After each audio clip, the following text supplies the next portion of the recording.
Everyone. Today I will be speaking on the topic India's neighborhood first policy. Right from our independence and even before our independence, India has always had a neighborhood first policy. If I start from the ancient civilization, we have had trade routes with the entire world.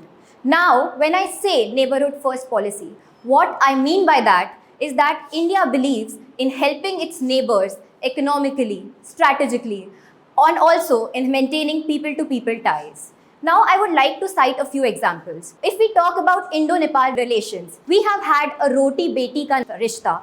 If I talk about Indo-Afghanistan relations, we not only help them in providing humanitarian aid, in developing their parliament, in helping them when earthquakes are there. When I talk about Indo-Bangladesh relations, we helped them in the 1971 Liberation War. So yes, India is known to have a very good relation with its neighbors.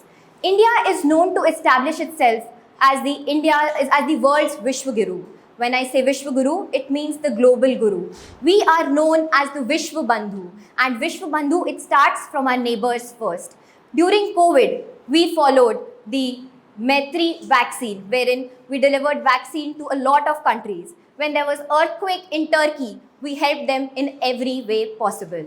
So India is currently in its Viksit Bharat phase, which is from 2022 to 2047. Now, what I mean by that is we are inculcating and incorporating our ancient wisdom with the current technology, and we don't believe in keeping the knowledge and assets and resources to ourselves, but helping other countries and the entire world in it. For example, if recently we developed NAVIC, we are part of organizations called SARC, and India has promised that it would help our neighboring countries in the navigation as well. So if we talk about all of the aspects, India has been there for all of its neighbors in every way possible. Thank you.